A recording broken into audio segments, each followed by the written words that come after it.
Bom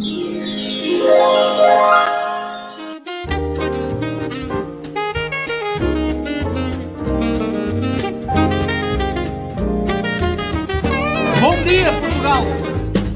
In Portugal, there's a YouTube show full of fun facts you need to know. Carl rings the bell and the members show to the GMP morning show. Featured guests will come and they will blow your mind. The audience will do so in kind. The little vanity mixed with some insanity on the morning show with GMP. Good morning, Portugal, and I'd like to welcome you to another fantastic day. Hey, Gumpers.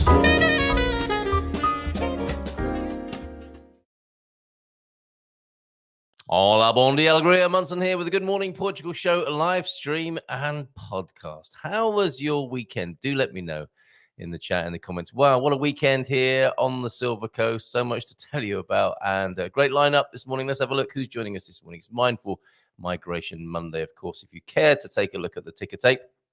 Oh, I've got new headphones. We had a bit of a difficulty on Friday. Mrs. M hastily got up from the console, I think that's what you call it in the radio industry made, and trod on the headphone wire, ripping the cable at its on the jack as it went into the mixing desk. Damage caused, mixing desk fine. Headphones are a little worse for wear, as many people are on the Silver Coast after the beer festival, but not because the jack plug was drinking too much, but because he was ripped asunder from its female port, much to my consternation. But I was soon over it, and we're going to get that all sorted out and figured out and resoldered. I have to get my soldering iron out, and for the time being, wearing a slightly different pair of headphones, which makes everything sound a little bit different. Change is as good as the rest, maybe. We shall see this morning. So how are you? We've got James joining us, of course, at around 9 with a fabulous name this morning, staying with the war tunes, not warmongering, but War, the band War, W-A-R. I'm not sure, I can't remember where they come from in the United States. I'm sure we'll be told quite soon by James, possibly, who has named himself after one of their tracks, Slow and Low. Beastie Boys did a pretty cool cover of that tune. And his comments, oh, they are here. I thought he disappeared from the screen. Bon dia, Gumpers, he says, Feliz segunda a todos. Slow and low is how slug rides. Thank you, War. Yes, the band, not the concept. Do those headphones make you sound like Dave in the Algarve? I do not know. Oh, yes, I do know who you're talking about. Dave in the Algarve. I don't know. I'm not sure. I'll let you be the judge of that, T-Duck. That to come in our brief news section as well. Dave in the Algarve, possibly a local legend in his own lunchtime, trying to teach people how to speak Portuguese, I think. What do you make of Dave in the Algarve and his insight into the Portuguese language, T-Duck? Do let us know. Where was I? Before I was rudely interrupting myself.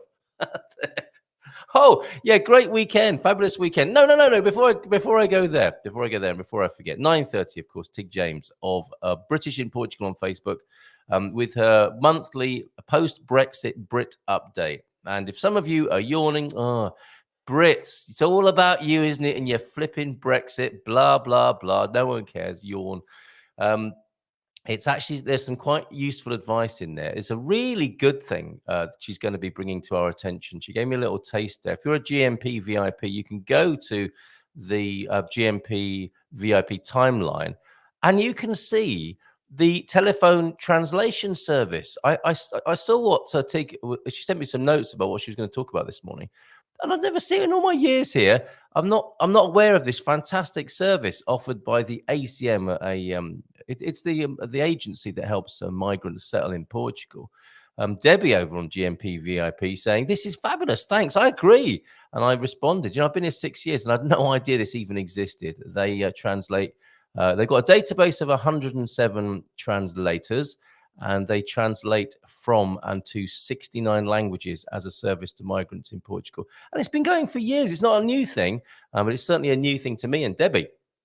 So thank you very much, Tig. More from Tig at 9:30 this morning. We have a light up Christmas. We are lighting up Christmas. We're into December now. We're well into the first week of December, aren't we? And it's safe to start sharing those Christmas pictures and greetings and festive cheer.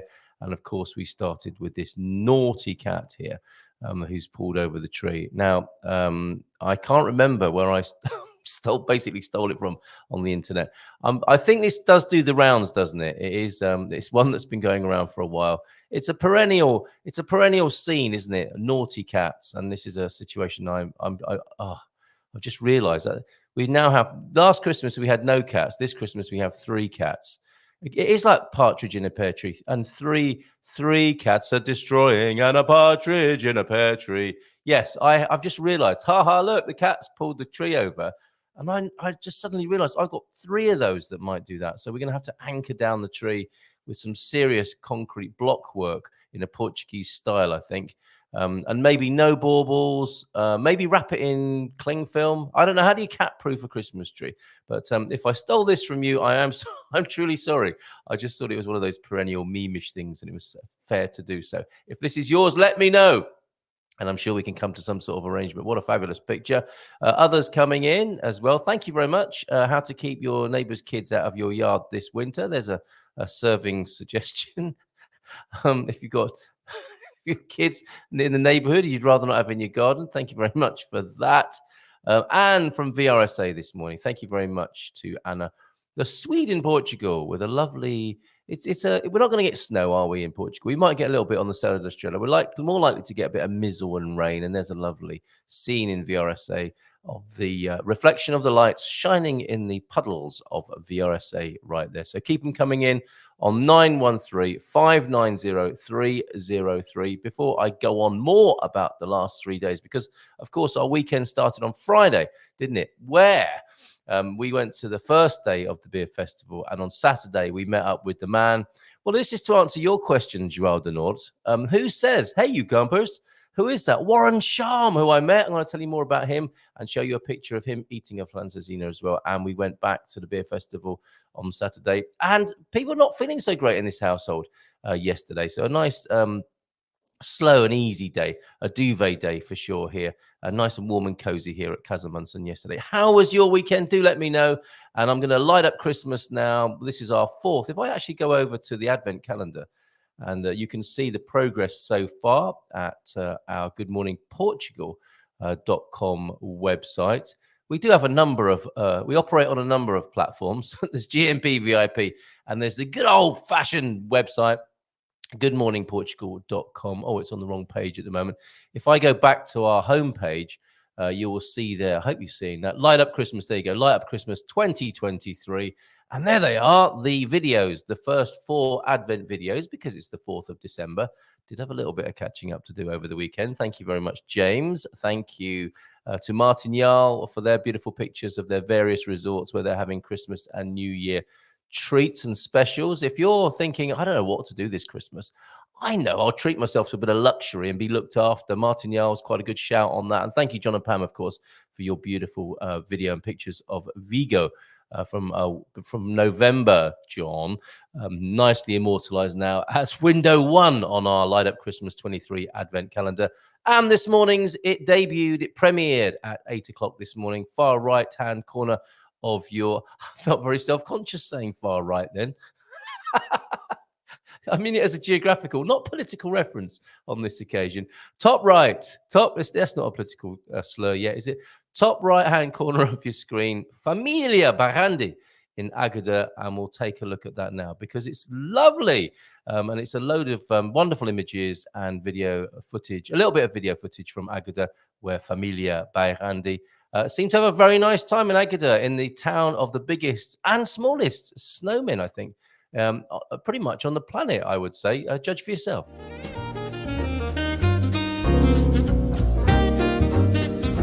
Merry Christmas, Feliz Natal from Agadir. Santa comes in riding on a big surfboard. The elves are happy to be gone from the cold, snowy north. A reindeer riding waves in their finest beach gear. We're all enjoying Christmas cheer. the family all together, tasting all the treats. But the favorite is always some of my grandma's sweets. The lights are twinkling everywhere that we go, and we're all out dancing in the street.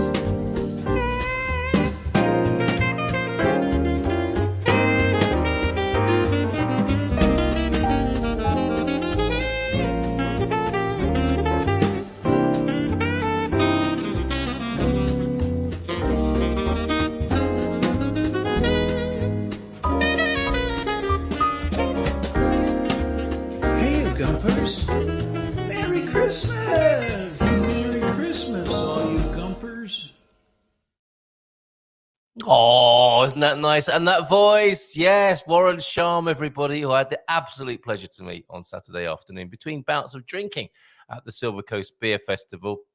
Actually, I didn't really do that much drinking. I did try some lovely beers and made some lovely friends and new contacts there. We will have a craft beer correspondent every month now, the wonderful James from Anson Brewery, originally from Dorset in the UK, and now the head brewer, I believe, at Lorigna's Anson Brewery. There's also a James at Bordalo Brewery, who I'm sure will join the other James. They don't compete, the craft brewers. They look after each other. It's a wonderful little industry, and there are 4 fabulous brewers. More about them in a little while. Yes, Warren Sharm, how lovely to meet you and Linda on Saturday afternoon outside our beloved Samar restaurant here in San Martino de Porto.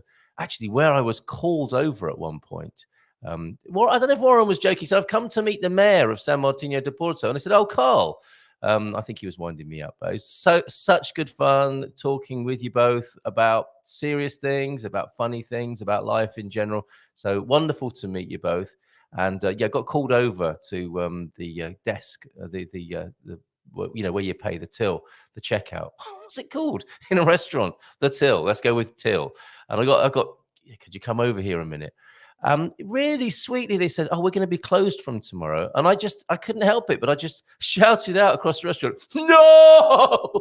And they said, oh, yes. I was like, oh, yeah, fair enough. You deserve a holiday. So Samar in San Martino de Porto, if you're thinking of making the pilgrimage to San Martino de Porto, well, you're a few weekends too late for the Discovery Week in San Martino de Porto.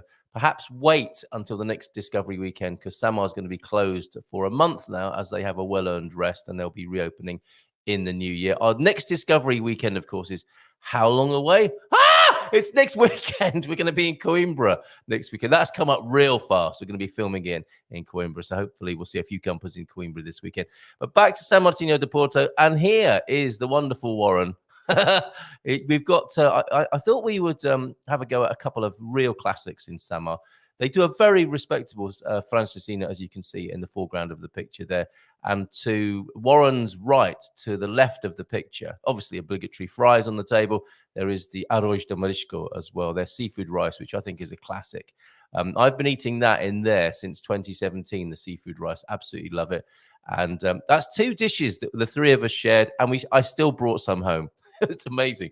So well done, Samar. Enjoy your break, and how lovely to meet you both, Warren and Linda. I'm looking forward to hanging out with you more here in Portugal. Lovely afternoon. And let's rewind a little bit then to Friday. What a superb event this was. Mac and Alan, a great picture of them captured. Look at these rock and rollers here. I just took it for granted that said AC/DC on his hoodie there. It says real, doesn't it? That's a great sweatshirt there. We've got to do more GMP merchandise. I will get around to that. And there's Joe on the left, of course, Richard on the right, and they absolutely pulled it off, so to speak. Who doesn't like to on a beer weekend? The music was great. The food was fantastic. Great to see you there, Dan and Bev. And I think is that your niece there in the picture, Bev, who we met as well, who was helping out. You can see on her t-shirt there, Solely Finesse. They're taking part in a drinking game, which I'll come back to in just a moment. Actually, I've got a little bit of footage of that. But it was all great. The pizza was great. Apparently, I didn't get to taste any of that, but I had. So the curry looked good. I mainly stuck with some of the cafe food, actually, from the Alcacen Capaliera Association, where they beautifully hosted everything and everyone. Tried a few of the beers. They had Malaika, they had Cinque Mayo, and some and Bordalos. I didn't try Mean Sardine or Hop Sin. Maybe next year. Great to see Pete Wilton Davis and Helen there. Pete came over. Of course, he the host of the Central Portugal Beer Fest from this last summer. So things looking great for any fans of craft beer and independent brewing. And the music was fabulous as well. DJ Stray Cat did a brilliant job throughout on the first and second. It was from midday to midnight both days. Brilliant job, Mac and Alan. And I met the wonderful, among many brilliant artists, some you're familiar with, like Wildflowers and the Booze Brothers. I met Branny as well, and I introduced him on stage. I ended up doing a little bit of emceeing, actually, over the weekend, which you'll see in just a moment. But Branny there, who you can see halfway down the playlist, is it? The billing? He has very kindly going to let us play his music. I'm just figuring out the right way to do that with him. And he's going to be on the show probably tomorrow morning. So we will be having... Oh, I've got... oh, thank you very much. More Beer Festival entertainment coming in. I'll have to sneak that little video in there as well. Thank you, Sarah and Dan. Great to see you there as well. And I did try and get DJ Stray Cat to play Kung Fu Fighting. Oh, oh, oh, oh, everybody was Kung Fu fighting. Now, you're very welcome to that earworm today. Sarah wanted to hear it. DJ Stray Cat gave me the old DJ maybe. Now, having DJ'd a little bit myself, when a DJ says to you, I'll see what I can do, you know, he ain't going to play it. And so I sent you the video, and I hope you enjoyed that yesterday, Sarah and Dan. Maybe they were kung fuing around the kitchen, doing a little bit of, you know, capoeira style kung fuing around the kitchen and dancing to that. And thank you for this video as well of some music. So let's stay with the Beer Festival and play you this that's just come straight in on 913-590-303 from Sarah. Thank you for this. This is a little bit of the entertainment. These guys just popped up in the middle of the seating, didn't they? And started to play. They were brilliant.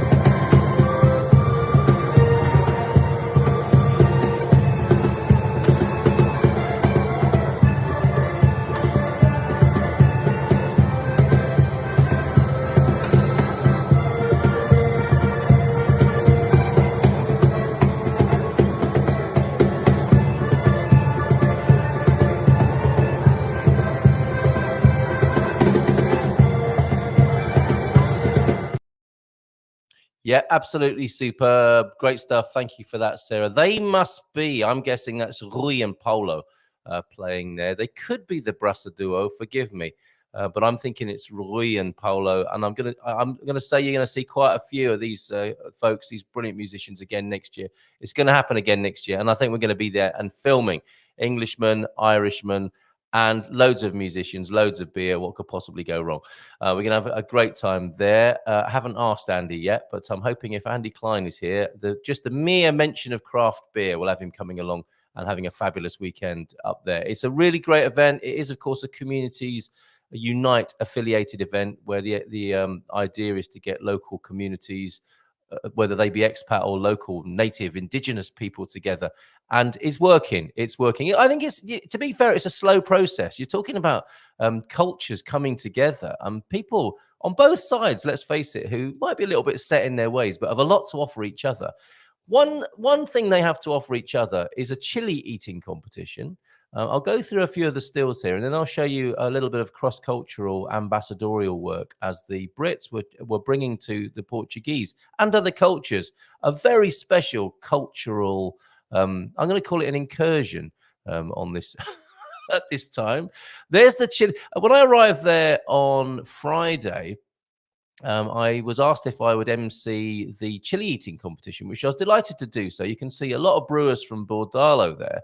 On the right-hand side of the screen, and from Ansem Lorigna, the man actually won the competition. There's Constance as well. Good morning to you, Constance. Second from the left. And Aaron was the winner, who ate all 6 chilies. A sweat broke out on his forehead, it had to be said.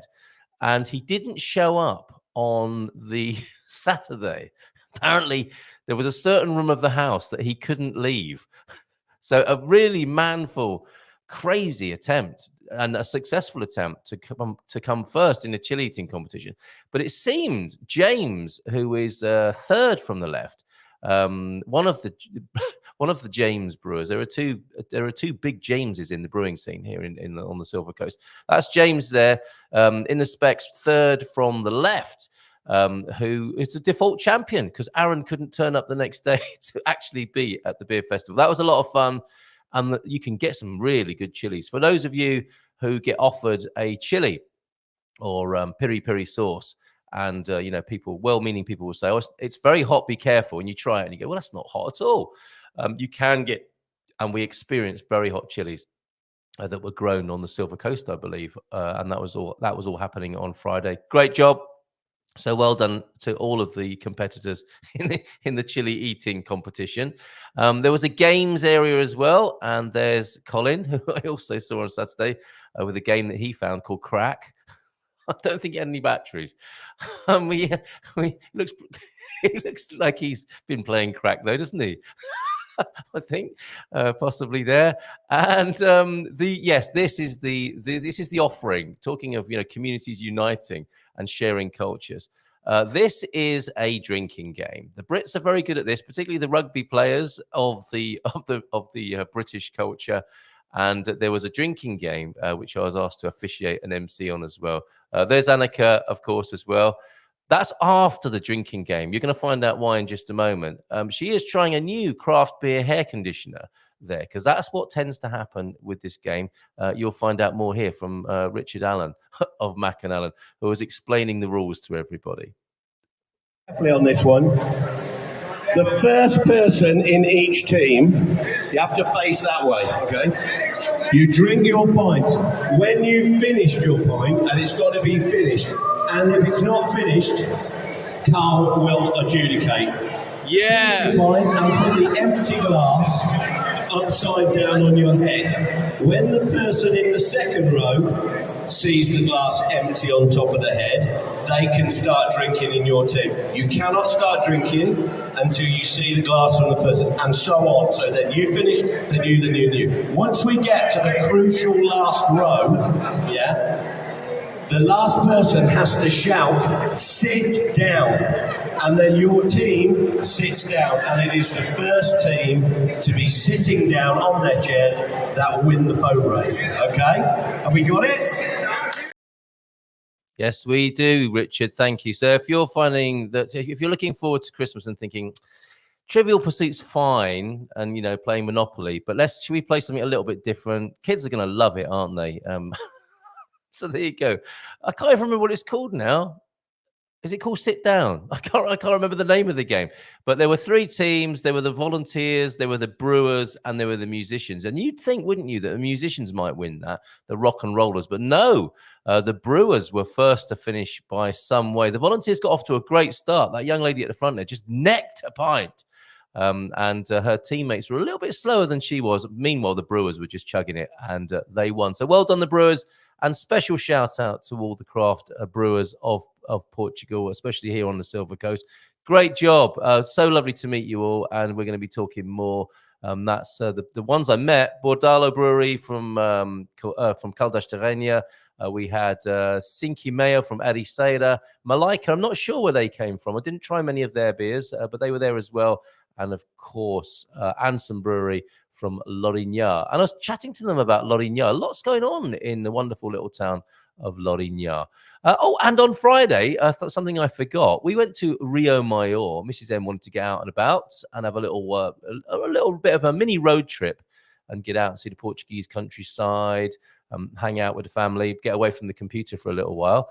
Have you been to Rio Maior's Villa Romana? Look at this. And this is a bit of a, like a fisheye shot just to try and get everything in. But there's the visitor center at the back. Those aren't original columns, but they're showing you where this villa used to be, which happens to be now. It's like the heart of Rio Maior, the place famous for its salt mining and its chicken. It's a great chicken shop near the salt. So they're not really salt mines. It's like open cast salt mining.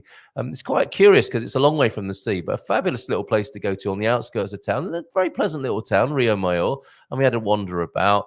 And then we chanced upon, I think this was one of those things we squirreled away a while ago. Yeah, we'll go back there one day. And we did. We did this on Friday. And look at that mosaic floor. One of many, a visitor center where you can watch a couple of videos and see a little bit, a few exhibits and a few of the artifacts that were recovered in the excavation or the archaeological dig that is the wonderful Villa Romana at Rio Moyo. Thoroughly recommend that. Absolutely free. All they ask you is where you've come from. I think that's probably to satisfy the EU funding that went into that. And it's a very, very nice open air. It's got a cover on it. It's a great big kind of gazebo, basically, and a visitor center as well. Really nicely done. The architecture. Mrs. M sitting there saying, I could live in a place like this. We did get some really nice architectural inspiration, actually. So really nice, really good. If you like your Roman history, what did the Romans ever do for us? They built these fabulous places in Portugal, which you can go and see. What did the British ever do for us, apart from destabilize things with Brexit? They also gave us that fabulous drinking game there. Excellent stuff. Let's go back to a few more comments in the chat. Oh, thank you very much, Naib Bukele, Portugal. With a couple of South African rand there. Is that right? What's that? The Tratado de Windsor Alianza Luso-Britannica of 1386. I know it well. I wasn't there, contrary to popular belief, but it is a time in history. So thank you very much for your, I think it's called a super chat, isn't it? Your contribution there. Very kind. Thank you very much. Let's see who else is here this morning, and we'll squirrel away the dad jokes. We'll say hi to Coach Tony. My goodness, I've been going on quite a lot this morning, haven't I? Bon dia, bon dia. Bom dia, bom dia, bom dia, e bem-vindo a uma nova semana. A little light child wrangling today. Love it, really. Hope everyone had a great weekend. Not quite so cold and blighty, but very damp. God's God tip of the day. There are not so much things to do this week as things to avoid for those that have a lifetime of experience, aka the old giffers. The oldies here. Two things that we do need to be careful with are the shoulders and back. I'm not sure about this sitting on a stool thing for the show, but I'm going to persist with it. I think it has helped in a funny sort of way. It's opened up my chakras, for one thing. So the first exercise is to avoid pull-ups, where you lift a weight in front of you to shoulder height. That puts a great deal of rotational strain on the shoulders and can lead to rotator cuff injury. I didn't know that. Thank you for that. There are plenty of other exercises to strengthen the shoulder muscles that are safer, such as press-ups and tricep dips. So better stick to them. Well, that's good advice. Thank you. And T-Duck, of course, with his contribution to keeping fit this morning, keeping your funny bone, I guess, in shape. Good morning, Coach. I wanted Chuck Norris finish a workout. I watched Chuck Norris finish a workout, and the gym had to take a break. I'm not sure. He broke the gym, maybe, or what? He was so good that everyone else had to take a break there. T-Duck, thank you for that. Your dad jokes, by the way. There's a request for the dad jokes, which I think is a very, very good idea. Bom dia, alegria, gumpas, you say, T-Duck, and Portuguese saying of the day from you, from Borda Dagua, the publication that you'll see at many a kiosk and a shop, your lottery ticket shop, cigarette shop, those sorts of places. O Verdadeiro Almanac, that's the name, the subtitle of the Borda Dagua. Do Natal a São João, 6 meses são. From Christmas to St. John, there are 6 months. Very good. A nice insight into the Portuguese culture, which is what we get from the Portuguese sayings, and a little bit of an insight into the calendar as well as the psyche there. Deep thought. If you want your children to listen, try talking softly to someone else. That is so true. My kids can hear anything I whisper to Mrs. M while we're driving, but not keep it down in the back. That's interesting, isn't it? Ann Landers, thank you for that contribution. It was a pen name created by Chicago Sun-Times advice columnist Ruth Crowley in 1943, and in 1955, the role of Ann Landers was taken over by Esther Pauline Eppie Lederer. Thank you very much for that. Marvelous. Starring up and squirreling away the dad jokes for later on. Tig and James, I can see the look on their faces already. We've got Laura in. We've got Colleen in. Fantastic, Baddy. We'll come back to you all. Aviva Ocean Dweller, João de Norte. Good morning. Antonio F., as well as Naib Bukele, Portugal. Good to see you here. Talking about the Treaty of Windsor. And your performance today has made up for it. Thank you very much, sir. Is that for failing you with a bit of kung fu fighting? Okay. And we've got the president of El Salvador with us. How good is that? Thank you very much for making the time to be with us. That's fabulous. Let's give him a nice big round of applause, but not until... Nearly forgot there, didn't I? Not until we've heard his theme tune. I saw him at the beer festival. We'll find out what the slug are made of. Oh, slugs and beer. This could actually be awkward, could it not?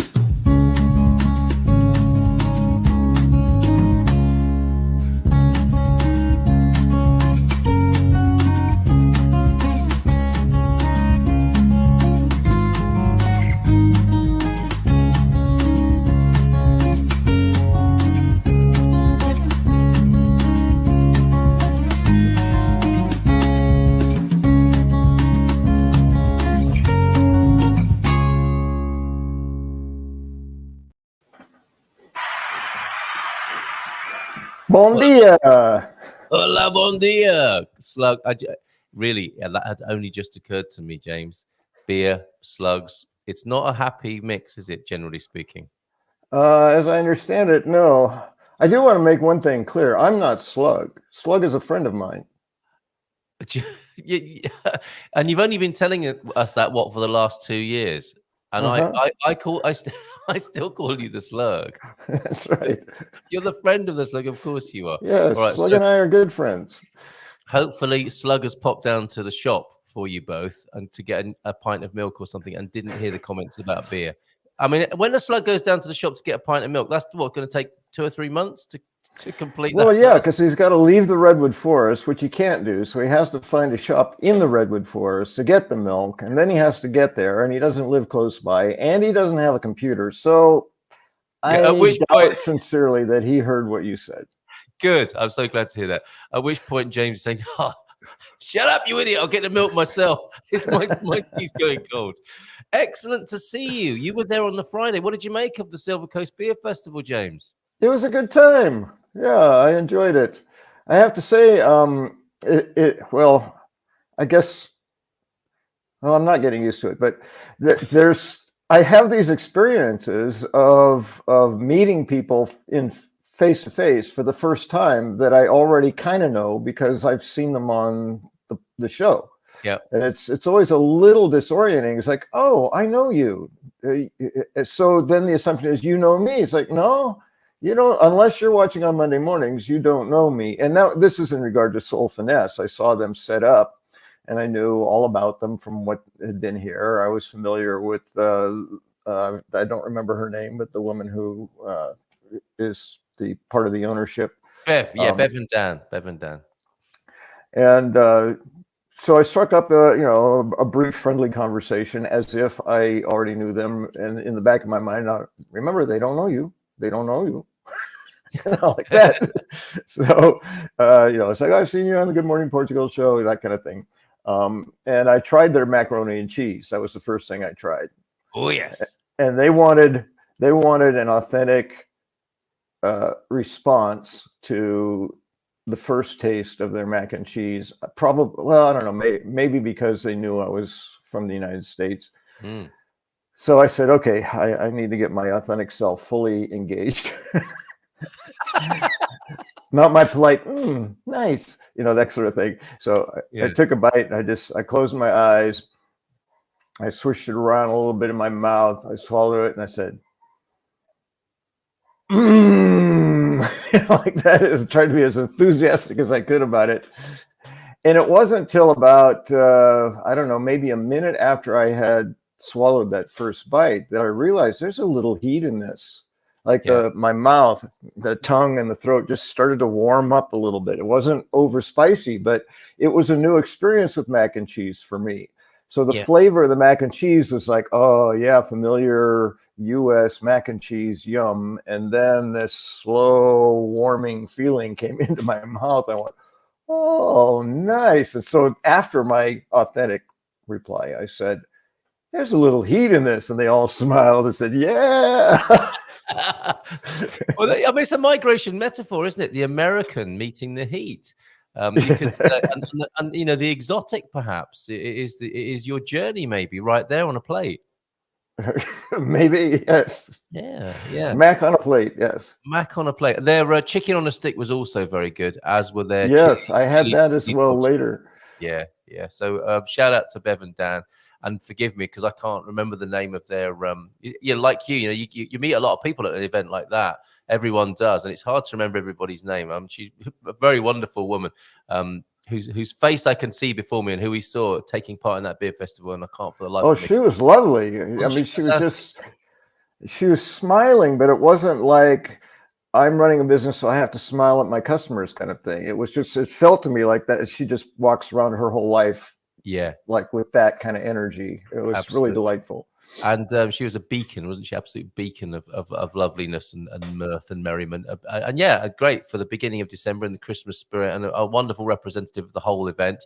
We did have a little moment with our mate Nuno as well, didn't we? We were sort of confiding as varying degrees of introvert. And we acknowledged, didn't we, of course, that these big events are quite often an assault on the senses of any introvert or empath. And everyone, I think most people at a great big public event are, as well as enjoying it, also coping in some way with the effect it has. Because we know, don't we, that, the music and the drinking and the dancing is often a way to avert our consciousness away from our existential angst. And nothing wrong with that. We all need a way. And then for the more sensitive, if I may include you in that, it can be quite an assault on the senses. So how was that for you? Well, I've had a lot of practice over time. Once I became aware of what was going on, which was quite an enlightening moment for me. I was sharing my experience of my sister with another woman, because my sister was a little difficult to deal with. Sorry to laugh. It's just yes, and I was explaining this feeling of the abyss, being on the edge of the abyss. I was just being sucked into a black hole. And she said, "Oh, so that's how your sister's feeling." And I said, "What?" And I really had to think about that. What the hell are you talking about? No, that's how I was feeling. And then she said, "Do you typically feel like you're on the edge of a black hole getting sucked in?" I said, "No." She said, "So when do you feel that?" I said, "When I'm talking to my sister. I just told you that." It's like, she said, "So it's not you, it's your sister." And I said, and then she said, "You're empathic. You're picking up on your sister's energy." I just went, oh, like my whole world just in that moment just opened up. It's like, no wonder, when I go into a big city, I'm exhausted when I leave because there's just all this energy and I'm not really aware of it. I just aware of this sort of, so what you just described is where I was maybe 10 or 15 years ago. But once I got the awareness, I started learning how to manage that and to not own it and to just keep breathing and do the things I needed to do to, as best I could, just not be inundated with all this energy.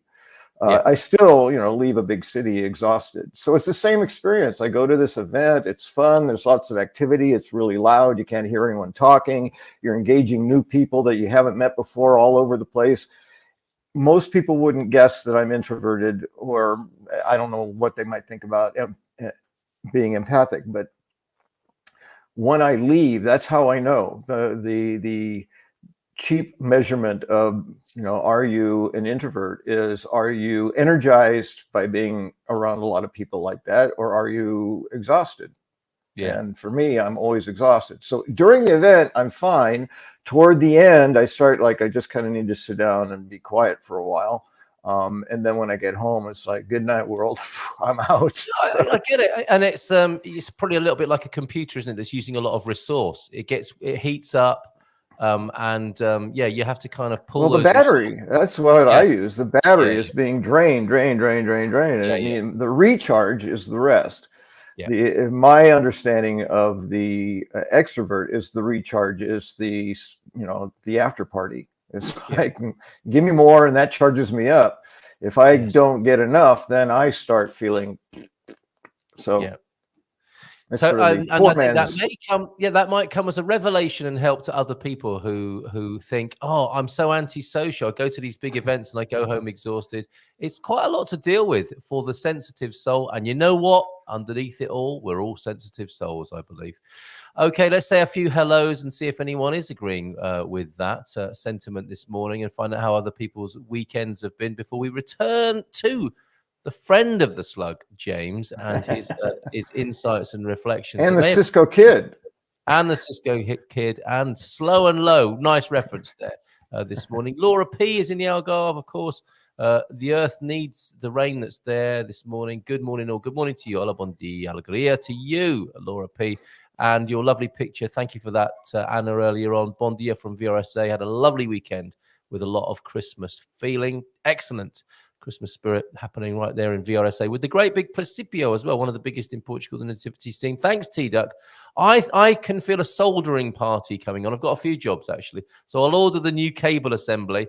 I've got some speaker units I want to renew. Another set of headphones that are broken because the kids really give the headphones a workout. So I imagine there's a few little jobs we could do. And we can have a soldering party. Great for introverts. And those lovely solder or solder, you call it, don't you? In American English solder. Solder. Okay, yeah, let's have a solder party, which I'm not going to say out loud ever again. Do these headphones make? Oh, I did that one already. Colleen. Oh, you guys got sawed off and all that stuff. So you have lots of negative association with sod. Solder. Bon dia, todos from. Wow, Colleen, how lovely to have you in the country. How's it all going? You know where Colleen. we are. Help. And I hope Colleen is calling upon the community here. If you need anything, Colleen, or if you want to meet up with folks around the country, we are a wonderful bunch, us Gumpers. Bon dia, alegria from Baddy as well. How's it going in Iceland? What fact was it I heard about Iceland the other day that I thought, wow, that's amazing? And this is not unusual. Iceland often surprises and amazes me with various things they do as a country. Can't remember what this one was, though. Baddy, hope you're well. So it's not a parsnip in a petri. No, James. That explains the funny looks I get singing that song. How long have you been singing it like that now? Too long. Yes. Right up until today, I guess. Partridge, mate. Hola, I love the holiday photos. Well, I'm glad you do. There's going to be more of them. We are a day 4 of our advent calendar, of course. Keep those videos coming. 913-590-303. And I've noticed we tend to see a lot of those this time of year. I haven't quite made the association yet. So much to learn. Every day is a school day, isn't it? That's right. Let it. Especially for this one. Oh, and it was something you just said that could sit alongside really nicely with "Shut up, you idiot." There was what you said to the woman who told you about being an empath. Could you just shut up a minute or something? What are you talking about? I think it was. That was brilliant. What are you talking about? Hola, bon dia. Feliz segunda. Morning to you, John. Lots of love to you up there and all the lovely folks in the north of Portugal this morning. I had a lovely, demanding trekking with a mostly Portuguese group of Faro in Estoril on Saturday. Yesterday, relax. Well, that sounds nice. Bit of trekking. Noticed that Expat 50 Plus, solo Expat 50 Plus, went out on a trek as well. That looked very interesting. Is that sort of gathering ground, or have people always been doing that? I just didn't know about it. Would it be possible to? This is a great question, isn't it? Would it be possible to get a compilation of all the past terrific dad jokes? T-Ducks, I'd be well up for a bumper Gumper compendium of dad jokes, and none of them we could claim to be our own, but that's the whole point, isn't it, with dad jokes, I think so. Yes, that reminds me, I need to send you something. Oh, excellent. Must be James Day today. Is this a bit of criticism coming in from a viewer? 2 beers, 1 blah blah, 1 Brits irritate. Oh, immigrating. Yeah, immigrating. 1 Brits immigrating. This is a new version of a parsnip in a pear tree, isn't it? I guess. Yeah. Yes. I don't know. Yeah. It wasn't intended that way, but I was just noticing. You said, "Well, there's James," and I was, yeah, and then there's James, and I was, yeah, and then there's James, and I was like, yeah, and then there's Tig James, and I'm like. It's like, wow, all these James today. Must be James Day. Yeah, well, what about Jack Polly? Dad! See. Oh, excellent. Aviva, I was going to ask you this. Given that you like the holiday lights, if you can send us some from Funchal, then we'll have Madeira represented. Let's get them coming in from all over the world. Thanks again, Naib, for your kind contribution. I'm not sure what you can do with 2 South African rand. Does that buy you a house, a coffee? I'm not sure what. I'm not familiar with that. I'll have to ask Sarah at Spartan FX. You're creeping up on dangerous territory with that one. Why is that? What buying houses and coffees? No, what you can do with a ram. Okay, Back up the truck. Pull out of this cul-de-sac, quick. Okay, Antonio F. Just 637 years, still a bit far from 700 of the 1386, of course. I won't be able to watch those celebrations. Not many Come of us on, here be will. optimistic, Antonio. Yeah, You come might on, make it. Antonio. Yeah, he can be so negative, can't he? Do you know if the Boa Vista Pizza have a restaurant? They do. Well, it's not a restaurant. They have what do they call it? A trailer, a food shack stall. And the Atlantic Road, Sarah, between Foz de Relho and San Martinho de Porto, or Salir de Porto, actually, strictly speaking, that Atlantic Road there has a place on it called Boa Vista, from where they take their name. And I don't know how many nights of the week they are there, but I suspect if you look on Facebook for Boa Vista Pizza, you'll find them, and you'll find out their opening hours. They were enjoyed by many people. Tonight, folks, 8 o'clock. Really looking forward to tonight's food and wine show hosted by Kat and Michael. Me too. And the lovely cake that they sent us to try alongside the Espumante and Madeira, and also with our special guest, Miguel, who will answer questions about traditions, culture, and of course, Christmas on the Wine Club tonight. That's fantastic. Well done, Gary, on getting Miguel involved. And we're looking forward to Kat and Michael hosting that. Over the weekend, wonderful drive up through the mountains and the forest to Villanova on the Minho on Saturday with Joao. Lovely evening with friends and Christmas lights and music. Oh, how lovely. And I was in Iceland a year ago today. And he doesn't mean the popular shop in the United Kingdom. He means the actual country having a great time. I remember that. And you tuned into the Wine Club from Iceland as well. That was amazing. Looking forward to your company and Linda's tonight. I hope everyone's okay over there in Casa Austin. Right, James, did the beer do it? Did the travel do it? Have you had any mindful migration reflections that you wish to share with us that have come upon you just recently? I have. I'm still wanting to share that piece that I wrote, and I'm not quite sure. Somehow I think reading the whole thing might not be all that interesting, but maybe I'll just sort of summarize the content. About, I don't know, 10, 15 years ago, I was thinking about the holiday season, and it was probably a challenging year that year for me. And I realized, all this fa la la la la and all this, the joyful season stuff, I wasn't quite feeling it. And right. And I said, man, I realized in that realization that there's a lot of pressure to be fa la la la, singing happy and having lots of joy just because it's December. Like, the life doesn't say, oh, it's December, let's take all your burdens away and just bring nothing but joy into your life so you can be joyful. And definitely there's a choice about, choosing joy over something else. But sometimes it's overwhelming. And, it's consistent with some of the old traditional stories, A Christmas Carol being, maybe one of the oldest along the way, where not everyone has this same experience of Christmas. There are people who are hungry. There are people who are homeless. There are people who are cold. There are people who are being laid off from jobs. All of this is going on all the time. But at the holiday season, it seems to be that much more significant because of this pull.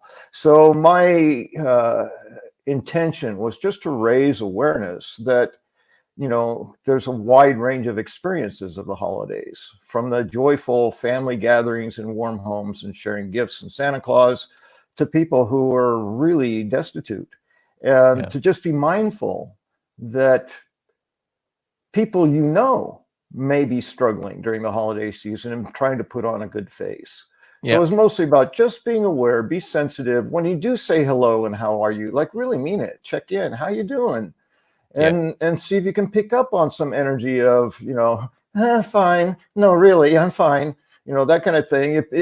Understand, say, if you have the relationship with that person, to engage a little bit, say what's going on. And if you happen to be that person, to be able, or to maybe risk being vulnerable and transparent about the reality of your situation. And rather than saying, fine, really, say, well, it's a tough year this year for me. And sharing that. I think that is as much a spirit of the holiday season as the joy and the singing and the fa la las. Well said. That's the essence of what I wrote. It was a little more organized and eloquent, I think, in the writing. But I have shared that on my Facebook site, on my professional Facebook site, and with I always forget what the expats, not expats, the GMP Portugal. VIP. Yes, Yeah, yeah, GMPVIP.com. It's over there. That's a screenshot from over there. And yeah, there's if you want that, if you're not a GMP VIP, I'm sure we can get that to you. James's reflections on that.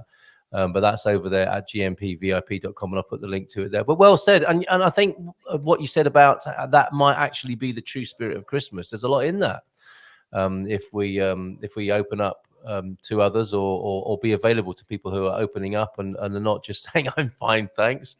There's always something going on, isn't there? A little bit of a stone in the shoe, and it depends on the size of the stone for most people, I think. And there are other ways of giving. Like we don't. Some of the pressure is commercial. A lot of the pressure is commercial. You know, it's about buying and exchanging gifts. It's like, well, I just got laid off. I'm not sure I'm going to be able to pay rent this month, and I'm supposed to be buying Christmas gifts for people. You know, like that kind of pressure can be there too. So it's how can I give? How can I make a difference? And maybe it's you simply take some home cooked food to somebody you know who's struggling financially, or if you're struggling financially and you're feeling bad about being able to offer, you know, gifts to the family, maybe you go to a homeless shelter or a food service and help, you know, distribute food to people. There's lots of things you can do to give that don't require a financial investment. There's things you can do, even if you have the resources, that you can do that may have a bigger meaning than, you know, a present from, you know, whatever store you may go to. So for me, it's just about expanding what it means to be in this time of the year. It's not life. Life doesn't care. It's just another cold winter. You know, this is life. But we bring this to December. So what do we want to, if we want to emphasize this time of the year for all the good things, the joy and the spirit and all of that stuff, what can we do to maximize that in a way that really makes a difference for folks? Yes. And I suggest that it's not some trinket you bought at the toy store. That's just okay. My fair suggestion. Enough. I feel like I need to lie down on your couch now because I've got something. I've got something I want to share. At which point you're welcome to say, "I'm listening." I am listening. Okay, right. Thank you. Wait a minute. Go ahead, caller. I'm listening. How's right? Is there such a thing now as kind of happiness shaming? I think I don't. This isn't like but James. I completely agree with all you've said, and I'm aware of something going on in our culture now that I'm not entirely comfortable with, which is now when you feel kind of trouble-free and happy, it's as though you should be bothered about something. Do you know what I mean? It's like there's always something. There's something or someone that needs taking care of. And if you're happy, it's because you're not sorting out the world's problems anymore. Does that make any sense? It makes a ton of sense. Yes. And it took me immediately back to my wonderful mother, who once said to me when I was a hairstylist and I had my hair long at the time, she said to me, and it was around the holidays too, because I was at the house where I grew up during that time. She said, she could be very blunt and she wasn't being mean, but she said, "I don't like your hair that way. I like it when it's shorter." And I said, "Okay." Moms are allowed to say that, aren't That's they? right. Thank you for sharing, Mom. Thank you for sharing. And what I told her is that if I decided how my hair was going to be based on the feedback I get about my hair, I would have to change it every 5 minutes. Yes. Because there's always going to be someone who likes it and someone who doesn't like it. There's someone who say tweak it a little bit and someone say change it completely. There's always, no matter what you're doing in your life, there's going to be people with opinions. And some of those people are going to express those opinions. So for me, it's really about just being your authentic self. If you're joyful, be joyful. If you're not, if you take your joy away from the world, how's that helping anybody? Thank you. That's what I needed to hear. I'll get up off the sofa now. I mean, the couch. So psychiatrists don't have sofas, do they? But I mean, not for their clients anyway. Thank you for that, because we are. There is an age. We're in this age, aren't we? Where it's like, right, I'm going to go out to eat, and it's like, oh, do I drive or walk? Because if I drive, I'm going to pollute the planet. And that's even before you've got to the restaurant. You go into the restaurant, it's like, oh, I bet these people in here are really low paid. I better give them a big tip. Yeah, that one looks low paid and could do with an extra tip or something. You get all these judgments going on. And then, shall I have meat or not? Because it's really bad eating meat. I was just reading an article about that. Should I be vegan? No, because that plant-based thing is even worse. And then, shall I drink? No, drinking's really bad for me. But then again, if you drink in Portugal, it helps the economy. And like, instead of just sitting there and enjoying your flipping meal out, this whole thing is going on, isn't it? I think has been, I don't know where it's come from, but I can certainly see this pattern in myself and other people as this kind of way of life in our culture that, there's always something you should be bothered about or sorting out. And that might be true, but I think what you're saying is it's not your responsibility all of the time to do that. Yeah, and to me, my mantra, notice, choose, and act. That's exactly, you were in the noticing and trying to figure out what to choose part in that description. But once you make the choice, then be good with the choice. Make a choice that you're happy with. And the part of it is the confusion. You get confused. There's so much feedback. And I attribute that to the day and age, primarily technology. I heard a wonderful thing, and I wish I could remember who said it. But they said modern man is not wired to know everything that's going on in the entire planet right now. And we aspire to that in a strange, crazy way, don't we? Yes, but when you think about where did we come from, we were in our tribe in a relatively small, contained area, and we knew all about what was going on in the village. Yes. But we didn't have a clue what was going on in the next village over unless they came over and bothered us or told us but as we communicated more and more, now we have the capacity to enter every single village on the planet anytime we choose. And even sometimes when we don't choose, it's coming to us. The invasion of the information. So we get overwhelmed. And somehow I've chosen to just exit commercial media news. I take myself out of it. I don't want to be managing that all the time. But ultimately it comes down to your choice. What do you choose? I mean, my choice to be here in Portugal had a lot to do with what was going on in the United States. It wasn't working for me. It's like, well, what do I want to do about that? I can be in it, but I'm too aware of it. It's like you can't unsee it. You can't unexperience it. Yeah. It's like I just need to distance myself in a place that supports my way of life better. And it's my really naughty, guilty secret as to a good reason not to learn the language, because you can't hear people moaning about stuff, or you can hear them, but you don't know what they're saying. Like I've said many times, if I'm on a bus or a train in England, I can hear people moaning about everything, and I can hear what they're saying. And it's like you say, you can't unhear that stuff, can you? Like, how are you? Oh, not too bad. Then you get regaled, not only with the person you're speaking to, but everyone else on there. Whereas if we're in Portugal, I'm just imagining that people are saying lovely things all the time in Portuguese that I can't understand. And I know they're not. I know on another level, I know they're not doing that. But I'm just romantically thinking they are. And that's good enough for me. Thank you for that question, Carl. And for me, James, your insight was great on this. A little round of applause. Thank you. Thank you. Perfect. Very good. So no, it always comes back to notice, choose, and act. And we might have the originators of the phrase join us at some point. That would be wonderful. But thank you, James. Thank you for that. I have contacted them on that. I haven't heard back. As I said, they're incredibly busy people. So, I don't, and again, the time of the year makes family stuff even more busy. Of course it does. I'll follow up and see.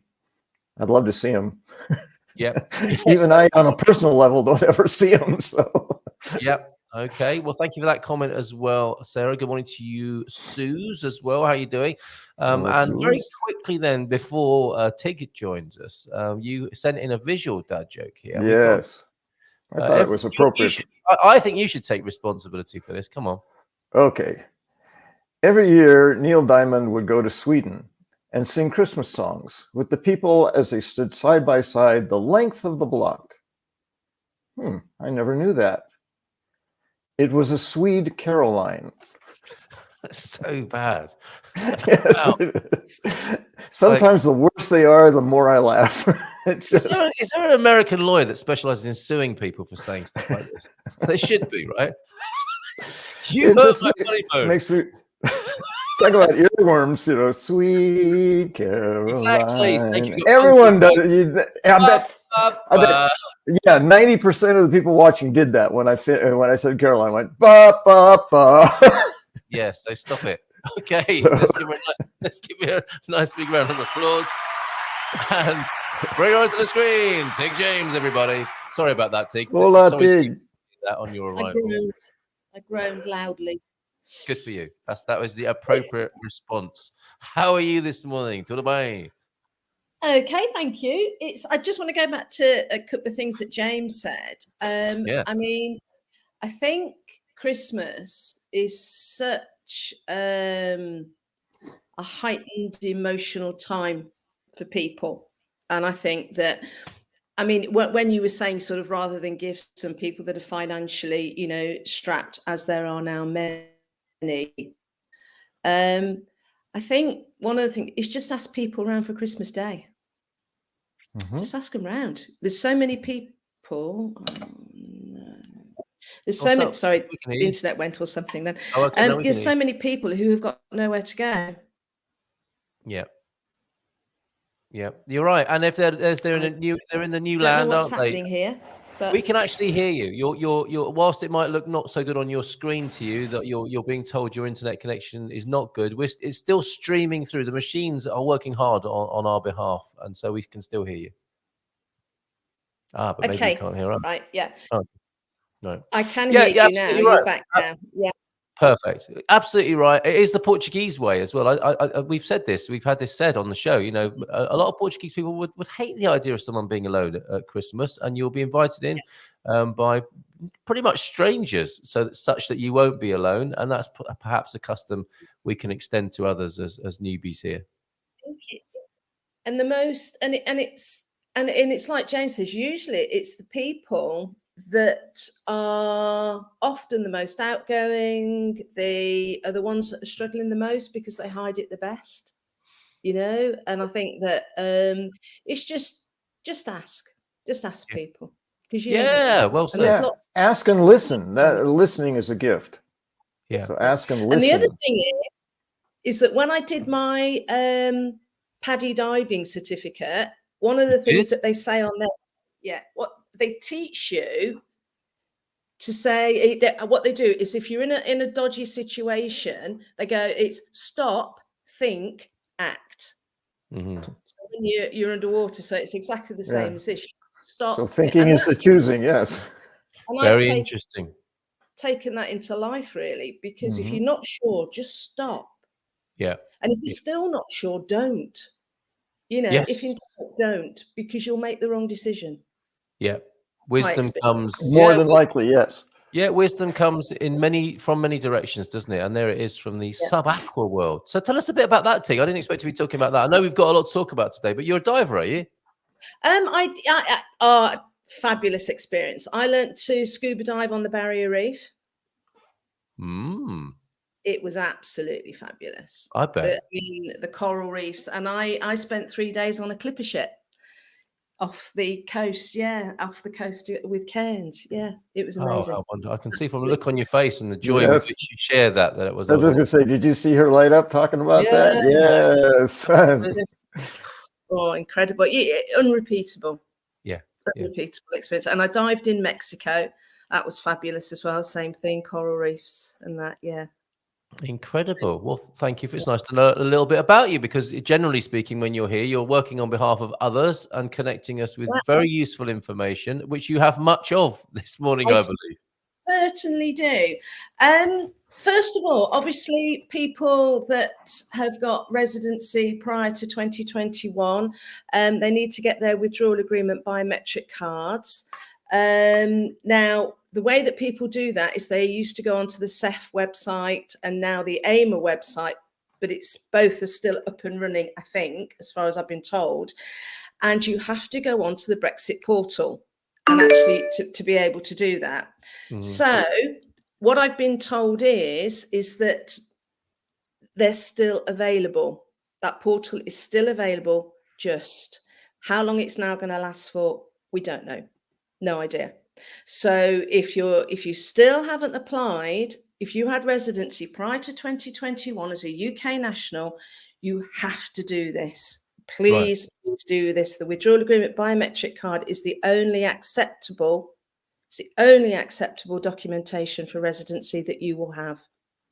Oh, okay. So that's what the deadline means. Should this be withdrawn as a process and one doesn't do it, the old paperwork, the crew will be invalid after that point. Basically, what you've got, you see, the crew is residency for EU citizens. We're no longer EU citizens, you see. So it's just. Oh yeah, sorry, bad joke. You see. So that what I'm saying is that institutions will only accept the withdrawal agreement biometric card. Mm-hmm. That's what I'm saying.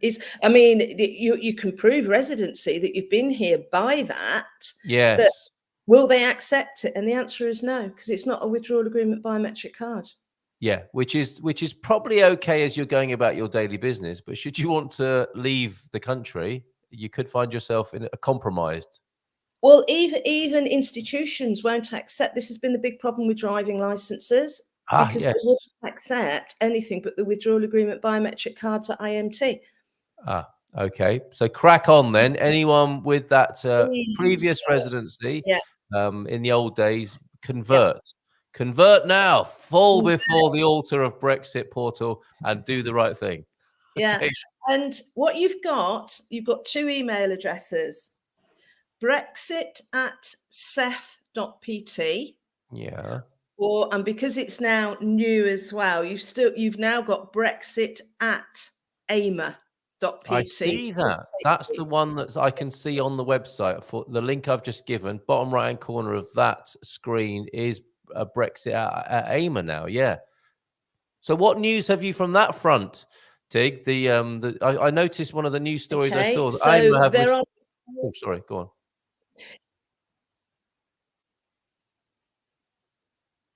I have heard that the email addresses, second one of them bounces. One of them you get no answer to. The other one, they will answer you and tell you to ring, and then they put you to the phone line that loops and cuts you off. Wow, what fun! So if you are thinking you've got a kind of quiet, boring Christmas ahead, there's something you could do to keep you busy. Yeah, fantastic. Okay, well, I'm just laughing because it doesn't surprise me at all. What can be done about this? I don't think it surprises anybody, does it? It's just, so you just have to stick with it and just keep trying and just hope at some point AIMA will pick it up. Yeah. The good news is that for those of us, and I'm one, UK nationals that have been outside of the UK for more than 15 years, in January, we're having our voting rights restored to the UK. Meaning what exactly? Meaning that we can, because if you'd been out of the UK for more than 15 years previously to this, and this has taken many, many years of fighting, you couldn't vote in UK elections. Oh, right. Why would you want to? Can I just ask that question? Because I did see it on a social media channel.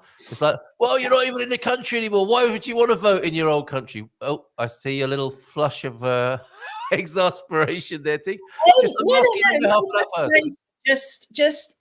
People just aren't to it. People have got their pensions, they've got investments, they've got families, they've got their state pensions ready and waiting. And I mean, you've only got to look at the WASPy women. Women that suddenly, we were all, I mean, I'm a 60s woman, but the 50s women, they were absolutely had their legs taken under them, where the state pension didn't kick in until they were 67. They moved the age from 60 to 67 overnight. Woo, that's a big jump. Well, countries are doing that all over, aren't they? Portugal just did that in this last budget. The retirement age has gone up a few months, hasn't it? And they just countries all over the world. It's the easiest way, I think, isn't it, to move those retirement goalposts to say keep people working, paying tax, and not have them as a burden on the state. But the trouble is that it just people's finances were directed to when they're 60, as mine are. Absolutely. You've been planning all your life, you could say, haven't you? I mean, people's working lives are planned with that deadline in mind, aren't they? Yeah. And now I've got to make up 7 years. Yikes! That is really significant and unfair, unkind, really, isn't it? Absolutely massive. So to say, look at the 2016 referendum. How that has affected us. Massively affected us. And many people, 60% of people, UK nationals in the EU, were not entitled to vote. 60%. And that is how, and it badly affected people with business. I could go into the Brexit thing, but I won't. But it's, it was huge. It was huge. It's it's gerrymandering by a different, instead of changing a boundary, you're changing a kind of, voting connection, aren't you there? Absolutely. So to get our vote back is hugely important. It's massively. Well, thank you for answering that question as well. Amazing. And when's that going to happen? That is going to happen. What people can do is, as of from, I think it's the 24th of January. Yeah. Hey, that's a bit of information for you about me. 24th of January is my sister's birthday. That's how I remember it. There you go. And mine's the 25th. There you go. All right. Note to self. Sorry, note to us. Well, not note to self. Okay. So, it's on the 24th of January. You can, from then on, you can go on gov.uk website and just go in, register to vote. And the gov.uk page comes up and it just says register. And you click on it and just let's hope it's as simple as that. Did you say your birthday's on the day after your sister's birthday? Yes, I did. Is your dad's birthday 9 months before that date? Anyway, you don't tell you what, it makes you wonder, doesn't it? Let me My sister's birthday is the day after my birthday. There's a pattern. Seriously. Here. And all these Jameses. What is today? Today, I don't know. It flipping is. There you go. Right. Oeriko, good morning to you. I will get back to you. Definitely. Oeriko, keep those messages coming. Absolutely love hearing from you and your wonderful information about Portugal. We need joy, Carl, guilt-free. Oh, I think Aviva's listening a little while back. Own your joy! Yes. All men die, but few really live. And all those great quotes from many movies of that kind. Hyle, I think we've got a question coming in. If you have not left UK under 15 years, can you still vote in the UK? Yes, you can, but you need to make sure that you're registered.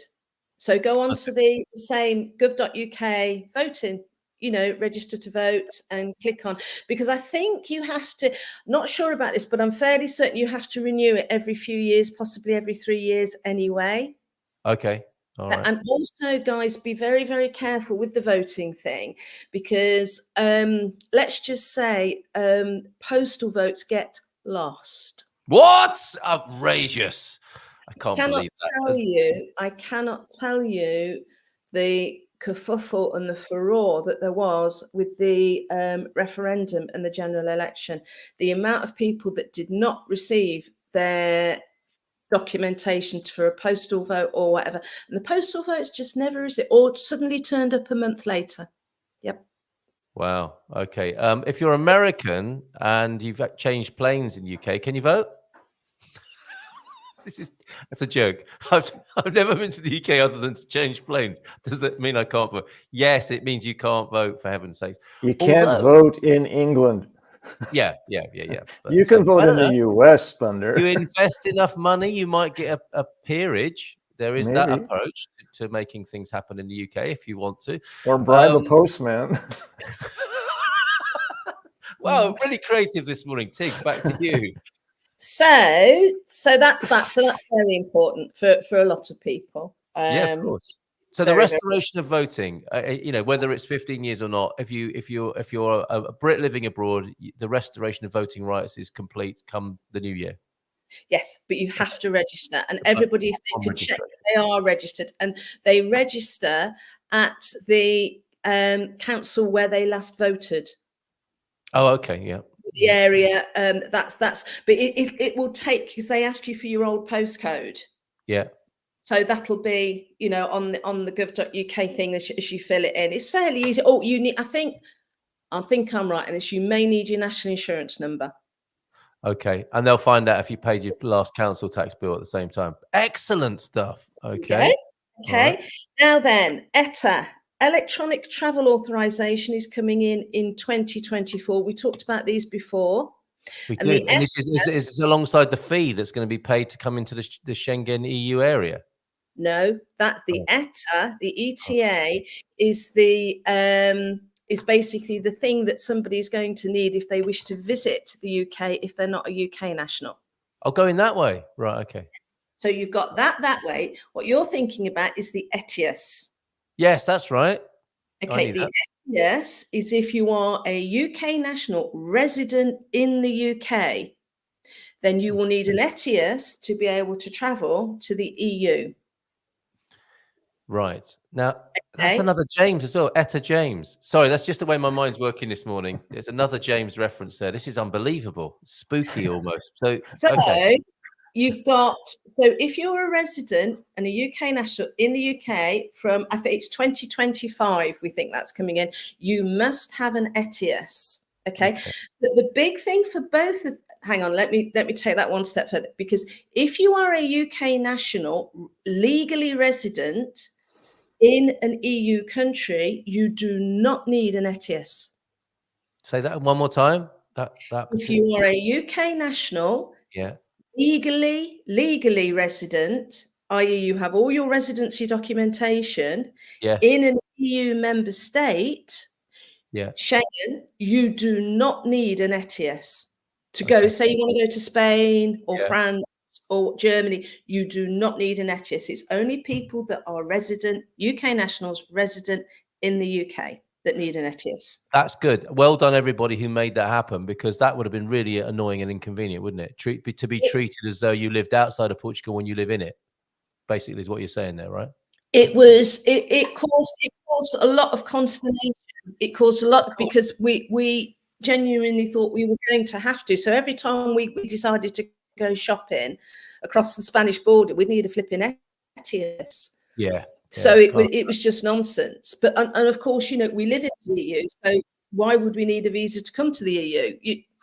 It was all very mixed up at one point, but it's been sorted, and this makes sense, doesn't it? Who sorts this? So, as a bit of context, who does the sorting? Is it the border controllers and the politicians and the ambassadors? Who does this stuff? The EU Commission. The EU itself, and EU Parliament. These are all things because they have to decide, you know, what documentation people are going to need to be able to come into the EU, don't they? It's EU Commission, EU. All right. Yeah, and all the people behind the thousands of people behind the scenes. Yeah. Now then, people that have got problems with their withdrawal agreement biometric cards. Yeah. Those two email addresses that I gave previously, brexit@cef.pt, brexit@AIMA.pt.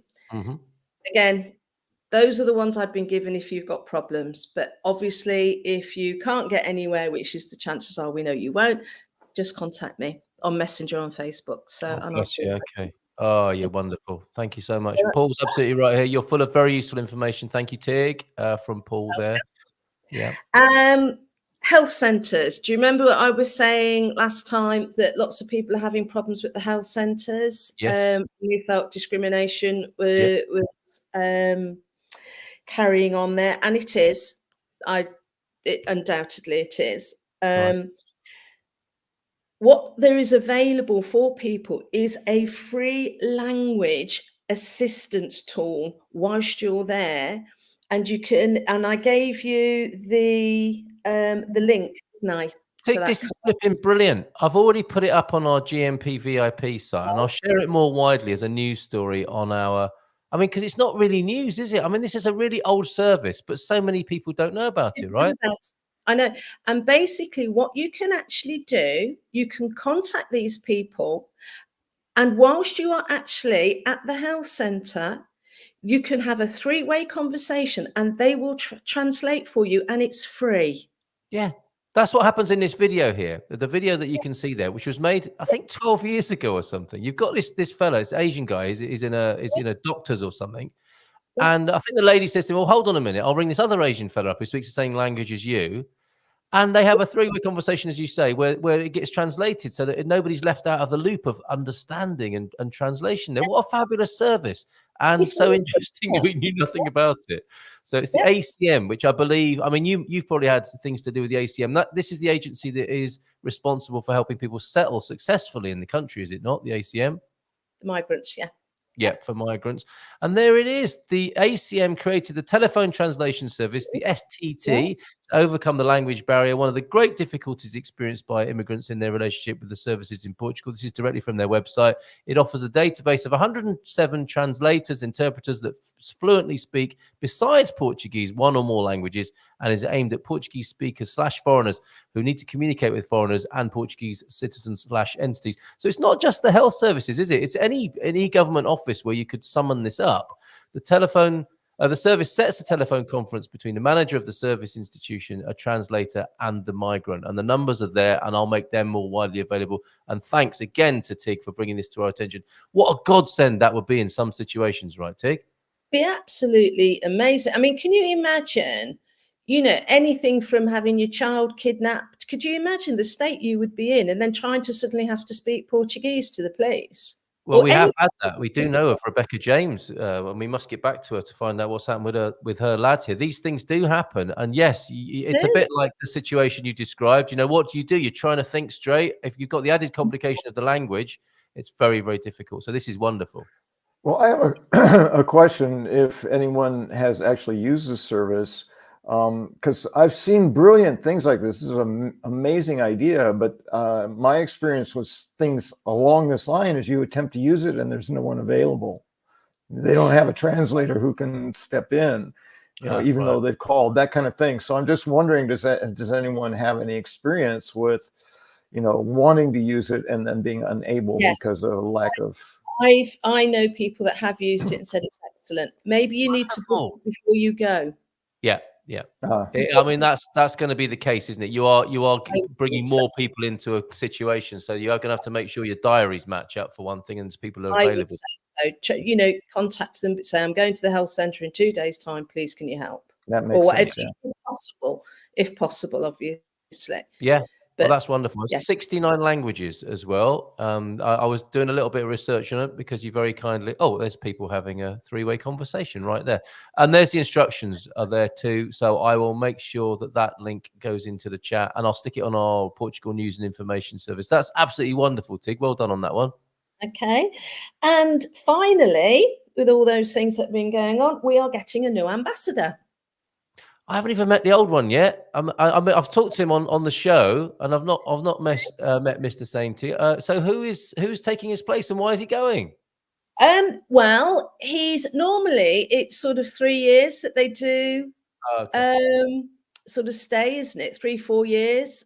And with the pandemic and everything else, he's ended up staying 5. So he's well past his sell-by date. He is, isn't he? According to the FC. Off with you. Okay. Christopher. Yeah, okay. Not open the container. There are a lovely bunch of people, aren't there? And you get used to dealing with people, don't you? But no, a replacement. So what do we know about the new person? We know that it's a woman, and we know that it's Lisa Bandari. Right. And now you know as much as me, because I haven't Googled it.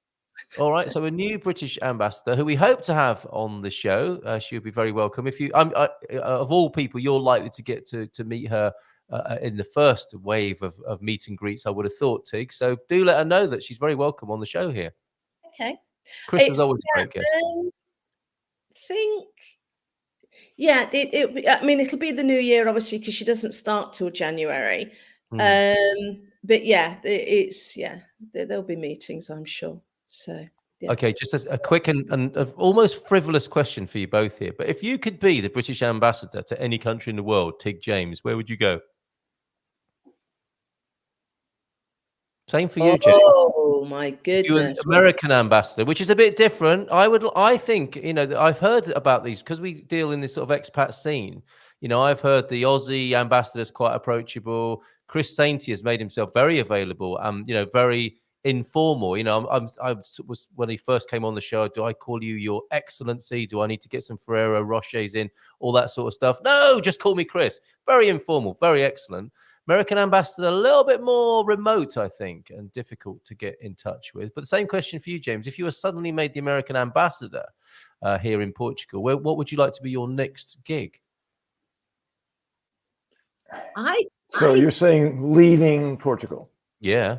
Okay, to go do. It's an ambassador. I'm sorry to do this to you, but if you're an ambassador, you can't say, "Oh, I really like it. I'm going to stay." Right. Okay. It doesn't go with the territory. Go ahead, Tig. It sounded like you were about to say something. I don't know, because it totally depends. I mean, it totally depends on your background and your experience. I mean, I speak more French than Portuguese, so France would probably be a good. But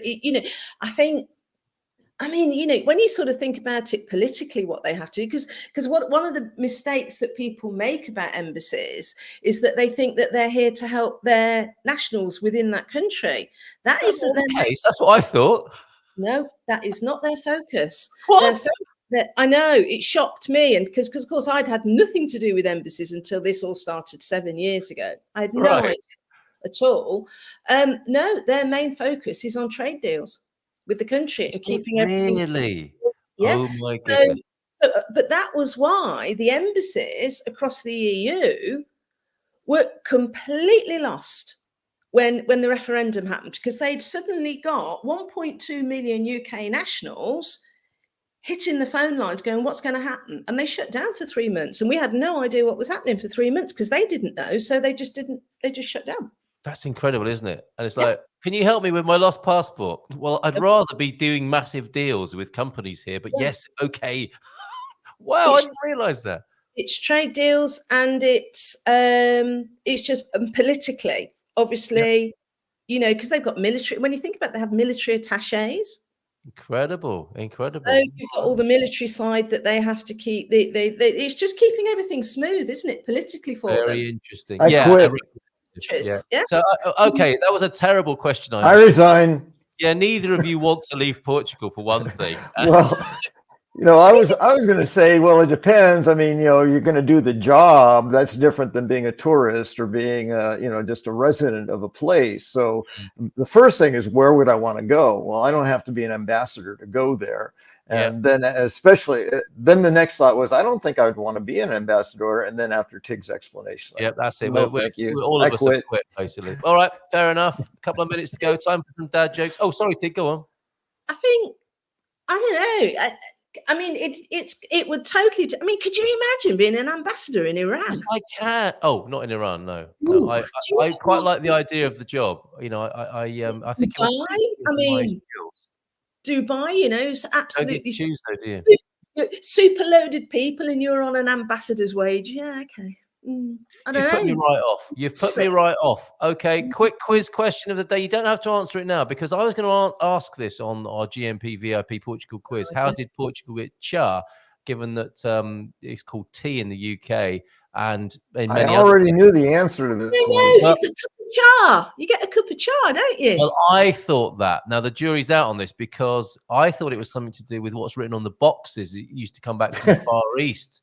To do with one is by sea and one is by land. How did we get it? How did it come to us? That's how I understand it. Well, I shall just leave that hanging there, and it's a question we shall return to. Why do the Portuguese call tea cha? And if you thought you were escaping the dad jokes, no, here we go with the dad jokes for you, Tig James and James Holley, friend of the Slug. And we have, when I was lonely, I started a small business. It was nice to have a little company. John wants a book of these, João de Nort. Come on, you two. The rule I before E except after C has been disproven by science. That's good, isn't it? That's educational. Yes. And a lot of other words. You are allowed to laugh at these. They're called dad jokes. The clue is joke. The guy at the computer store said, I need more RAM, but I have no memory. I don't get that. Well, RAM's memory. Yeah, but I have no memory. The guy at the computer store. I'm gonna have to go and lie down on James's couch again and think about that one. Thank you, Tita. But we still want a book of these. Great idea, João de Nort. T-Duck, as ambassador, I would collect all the bribes. Scurrilous. I need to take that off the screen immediately. How awful. That's what I said. I'd get assigned to the country I want to be in and then quit. Right. Well, okay. But I don't think that's one of the key roles or requirements of the job. It's about service, not self-service. Representation of your country. Never mind. All right, James, Tig James, thank you very much indeed. You've been amazing this morning. Absolutely brilliant collection of information, and I hope you'll return with more next month. So have a great, yes, of course, have a great Christmas and a great December. Yeah. And see you in January. See you in the new year. See you next year. Maybe the new British ambassador. And as for you, friend of the slug, slow and low, we'll see you next Monday for more mindful migration. That you will. Thank you. It's been have a great week and take care. And bye for now. Cheers, Tig. Cheers, James. Bye bye. Bye bye.